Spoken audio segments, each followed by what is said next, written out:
ጤና ይስጥልኝ የተከበራችሁ ተመልካቾቻችን ከአማራ ሚዲያ ኮርፖሬሽን ጎንደር ስቱዲዮ የሰዓቱን ዜናዎች ይዘን ቀርበናል። ከዜናዎቹ ጋር አዲስ አለማየሁ ነኝ።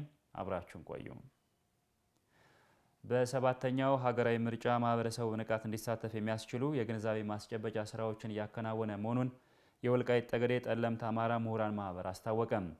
ማህበሩ ምርጫው ሰላማዊ፣ ዲሞክራሲያዊና ታማኒ ሆኖ እንዲጠናቀቅ የምሁራን ሚና ከፍተኛ መሆኑን አስታውቋል። አምሳላ ሞኝ እንደሚከተል ያቀርበዋል።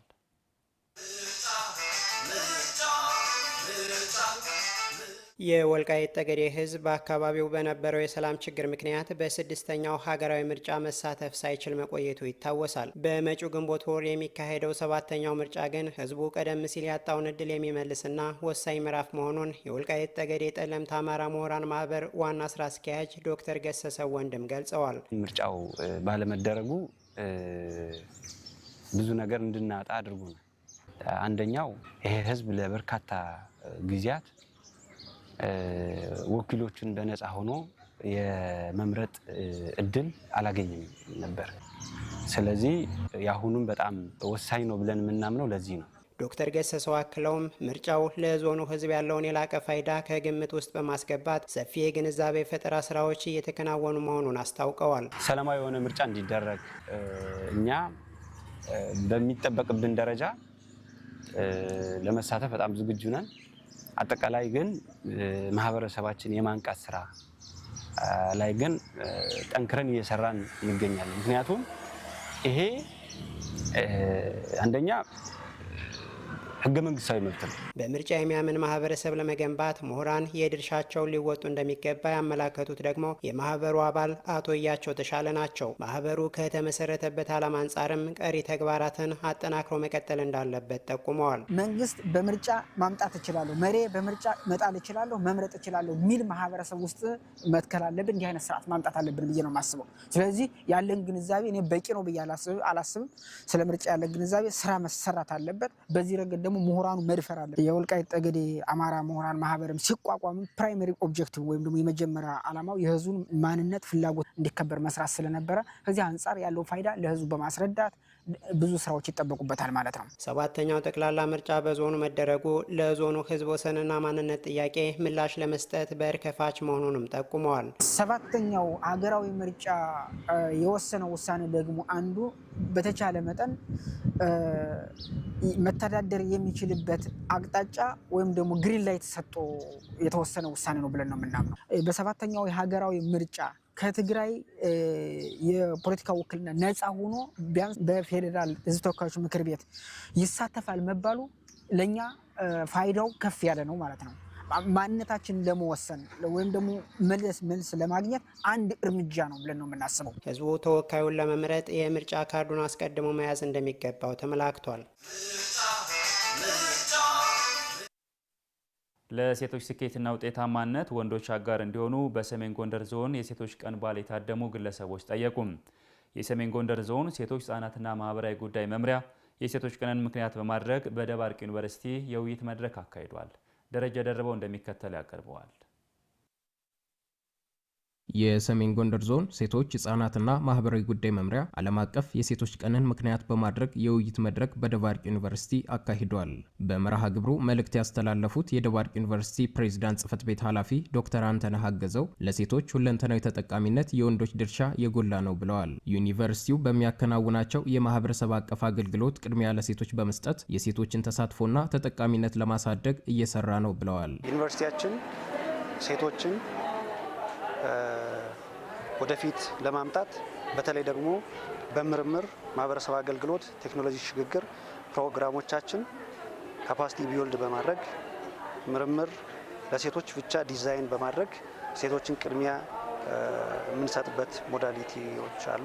የሴቶችን ተሳትፎና ተጠቃሚነት በተጨባጭ በማረጋገጥ ቀኑ መከበር እንደሚገባው የሰሜን ጎንደር ዞን ሴቶች ህጻናትና ማህበራዊ ጉዳይ መምሪያ ኃላፊ ወይዘሮ ባንቻ አምላክ መልካሙ ገልጸዋል።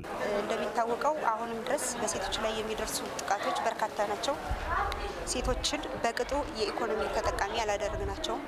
በማህበራዊ ዘርፍም ተወስዶ ሲታይ አሁን ሴቶች ላይ በጣም በርካታ ስራዎች መሰራት አለበትና አጠቃላይ እነዚህን ለመዘከር ነው በዓሉን እያከበርን ያለ ነው። የሴቶች ቀን መከበሩ ለግንዛቤ ፈጠራና ለልምድ ልውውጥ የሚያግዝ መሆኑን የመርሃ ግብሩ ተሳታፊ ሴቶች ተናግረዋል። ሴቶች ራሳቸውን ችለው በፖለቲካ፣ በኢኮኖሚ፣ በማህበራዊ ህይወታቸው ተለዋጭ እንዲሆኑ የሴቶች ቀን ታስቦ መዋሉ ለሴቶች ለውጥ እንዲመጣ ትልቅ አስተዋጽኦ እያበረከተን ያለ 50ኛ ዓመትን በተለየ ሁኔታ እያከበር እንገኛለን። ብዙ ሴቶች የሰሩትን ስራ በማየት በመጎብኘት ችግሮችን በመለየት መበረታታት ያለባቸው በማበረታታት በዚህ ዓመት እየተከበረ ይገኛል። በመርሃ ግብሩ የተሳተፉ ወንዶችም ለሴቶች ስኬትና ውጤታማነት የወንዶች አጋርነት አስፈላጊ በመሆኑ ትኩረት ሊሰጠው ይገባል ብለዋል። ሴቶች ስራ ይበዛባቸዋል።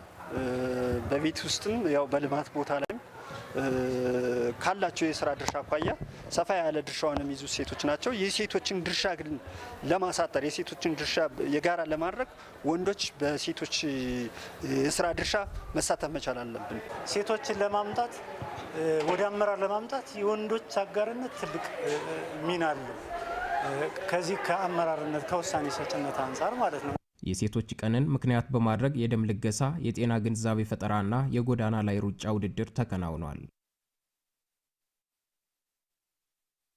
በክልል አቀፍ ፈተና የተሻለ ውጤት ለማምጣት ከወዲሁ ዝግጅት እያደረጉ መሆኑን በምስራቅ ደንቢያ ወረዳ የሚገኙ የ8ኛ ክፍል ተማሪዎች አስታወቁም። የወረዳው ትምህርት ጽሕፈት ቤት በበኩሉ በዘንድሮ ክልል አቀፍ ፈተና ከ5000 በላይ ተማሪዎች መኖራቸውን አስታውቆ ተማሪዎች አመርቂ ውጤት እንዲያስመዘግቡ በትኩረት እየሰራ መሆኑን ገልጿል። ኃይሉ ማሞ ተጨማሪ ዘገባ ይዟል። በዘንድሮ የ8ኛ ክፍል ክልል አቀፍ ፈተና የተሻለ ውጤት ለማምጣት ከወዲሁ ዝግጅት እያደረጉ መሆኑን በምስራቅ ደንቢያ ወረዳ የቆላ ድባ የመጀመሪያ ደረጃ ሙሉ ሳይክል ትምህርት ቤት ተማሪዎች ተናግረዋል። በክልል አቀፍ ፈተናው ብቁና ተወዳዳሪ ሆኖ ለመቅረብ የሚያስችላቸውን ዝግጅት እያደረጉ እንደሚገኙ ያስታወቁት ተማሪዎቹ ከመደበኛው የመማር ሂደታቸው በተጨማሪ የግላቸውና የቤተሰቦቻቸውን ጥረት በመጠቀም በክልል አቀፍ ፈተናው የተሻለ ውጤት ለማምጣት ከወዲሁ እየተዘጋጁ መሆኑን አጫውተውናል። 8ኛ ክፍል ነኝና 7ም የ8ም ስለሆነ ሚኒስትር የምንፈተነው ሞር ደግሞ የምንፈተናቸውን 6 ሳብጀክቶችን በደንብ እያነበብኩ እገኛለሁ። እስካሁን ባለነው ቻፕተር 5ም ቻፕተር 3ም ያለነውን የ8ኛ ክፍል የተማርኩትን ጨርሻለሁኝ። ሌላ ደግሞ ከሌላ ትምህርት ቤቶች ሄጄ የ7ኛ ክፍሎችን አምጥቼ 6ቶችን ሳብጀክት እያነበብኩ ነውና አዳሪ ትምህርት ቤት ለመግባት ሀሳብ አለኝ እንደኔ። እስካሁን ድረስ ከቤቴ ፕሮግራም በማውጣት አንብቤያለሁ። እናትና አባቶችም እኔ ሞር እንዳነብ ይገፋፉኛል። እነሱም ሌሊት እየቀሰቀሱ ነገ ትልቅ ደረጃ ትደርሻለች ብለው ያበረታቱኛል። ተማሪዎቹ ተወዳዳሪ ሆነው በፈተናው እንዲቀርቡ ለማስቻል የትምህርት ቤቱ መምህራን እገዛና ድጋፍ ከፍ ያለ መሆኑንም አንስተዋል። መምህራኖቻችን በደንብ ነው የሚያስተምሩን። ሜካፕም እየጠሩ ብዙ ጊዜ ያግዙናል። በቻሉት አቅም ደግሞ መጽሐፉን ከበር ለማድረግ እየሞከሩ ነው። እኔ ከሌላ ትምህርት ቤት ነው የመጣሁት፣ ከታች ገጠር ትምህርት ቤት ነው። ግን ከዚህ ትምህርት ቤት አሁን ሁሉም መምህራኖች ትውልድ ለመገንባት ነው የሚሮጡት እንደኔ የምለው ማለት ነው። በክልል አቀፍ ፈተናው ተማሪዎቹ አመርቂ ውጤት እንዲያመጡ እየተደረገ ያለው ድጋፍ በተጠናና ለውጤት በሚያበቃ መንገድ መሆኑን ያሳወቁት የትምህርት ቤቱ መምህራን በበኩላቸው ከመደበኛ የትምህርት ሰዓት ውጭ ያሉ የእረፍት ቀኖችንም ተጠቅመው ሙያዊ ኃላፊነታቸውን እየተወጡ መሆኑን አሳውቀዋል። እንዲበቁ ለማድረግ አንደኛ ቅዳሜና እሁድ ቲዩቶሪያል ተጨማሪ ክላስ መስጠት፣ እንደገና ደግሞ ሴት ተማሪዎችን ተጨማሪ ትምህርቶችን እንሰጣለን። ወርክሽት አዘጋጅተን ወርክሽቶችን በጋራ እንሰራለን። ተማሪዎች ያላቸው ፍላጎት በጣም ጥሩ ነው እንደኔ ማለት ነው።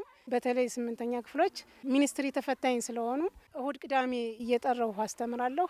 በትምህርት ቤቱ በተሰራው የተሻለ የመማር ማስተማር ተግባር ባለፈው ዓመት ተፈትነው የነበሩ ክልል አቀፍ ተፈታኝ ተማሪዎች አጥጋቢ ውጤት እንዲያስመዘገቡ መደረጉን ያስታወሱት የቆላ ድባ የመጀመሪያ ደረጃ ሙሉ ሳይክል ትምህርት ቤት ርዕሰ መምህር በላይነህ ደሞዝ በዚህ ዓመትም ክልል አቀፍ ፈተና የሚወስዱ ተማሪዎችን ለማብቃት ልዩ ትኩረት ተሰጥቶ እየተሰራ መሆኑን ያስረዳሉ። ባለፈው የ6ኛ ክፍልና 8ኛ ክፍል ካስፈተናቸው ተማሪዎች የ6ኛ ክፍል አጠቃላይ ሙሉ በሙሉ ሁሉም ተማሪዎች ያለፉበት ሁኔታ ነው የነበረ። ከ8ኛ ክፍልም አንዲት ሴት ተማሪ ብቻ ነው የደገመች እንጂ ሁሉም ተማሪዎች ወደ ቀጣዩ ክላስ የተዛወሩበት ሁኔታ አለ። በዚህ ዓመት የ8ኛ ክፍል 260 እናስፈትላል ብለን እናስባለን። ሁሉም ተማሪዎች ውጤታቸውን ከፍ ለማድረግ ፕሮግራም አዘጋጅተናል። በምስራቅ ደንቢያ ወረዳ በተያዘው የትምህርት ዘመን በአጠቃላይ ከ44000 በላይ ተማሪዎች ትምህርታቸውን እየተከታተሉ የሚገኝ ሲሆን 5000 የሚጠጉ የወረዳው ተማሪዎች ክልል አቀፍ ፈተና የሚወስዱ መሆናቸውን የወረዳው ትምህርት ጽሕፈት ቤት ኃላፊ አቶ ነጋ ዮሐንስ አሳውቀዋል። ተማሪዎቹ ከወዲሁ ለፈተናው እንዲዘጋጁ ጽሕፈት ቤታቸው በትኩረት እየሰራ መሆኑንም ገልጸዋል። ጠቅላላ 8ኛ ክፍል 34 ትምህርት ቤቶች እናስፈትናለን። ስድስተኛ ክፍል ደግሞ 45 ትምህርት ቤቶችን እናስፈትናለን። ስምንተኛ ክፍል ላይ ከ2403 በላይ ተማሪዎች ስምንተኛ ክፍል ላይ ፈተና ይወስዳሉ። የስድስተኛ ክፍሎች ደግሞ 2820 ክልል አቀፍ ፈተናዎችን የሚፈተኑ ተማሪዎች አሉና እኒህን ተማሪዎች ብቁና ተወዳዳሪ ለማድረግ በርከት ያሉ ስራዎች በየትምህርት ቤቶች እየተሰሩ ይገኛሉ። አንዳንድ ትምህርት ቤቶች ላይ ደግሞ ስፔሻሊ መምህራንን እየለየን ለዛ ሳብጀክት ባለቤት እየሰጠን ሰፊ ስራዎችን እየሰራንበት ሁኔታ ነው ያለ። ሙያተኛችንም እስከታች ድረስ ወርዶ እየደገፈ ቼክሊስቶችን ይዞ እየደገፈ መምህራንንም የትምህርት ቤት አመራሮችንም እያበቃ ነው ያለው። ክልል አቀፍ ፈተና ተፈታኝ ተማሪዎችን ለማብቃት የሚደረገው ጥረት ውጤታማ ይሆን ዘንድም በየትምህርት ቤቶቹ ለመማር ማስተማሩ የሚያስፈልጉ አጋዥ ቁስ እንዲቀርብ መደረጉንም ከወረዳው ትምህርት ጽሕፈት ቤት ያገኘነው መረጃ ያሳያል። የተከበራችሁ ተመልካቾቻችን ከአማራ ሚዲያ ኮርፖሬሽን ጎንደር ስቱዲዮ የሰዓቱ ዜናዎቻችን የተከታተላችኋቸውን ይመስሉ ነበር። ከዜናዎቹ ጋር አዲስ አለማየሁ ነበርኩ። ጤና ይስጥልኝ።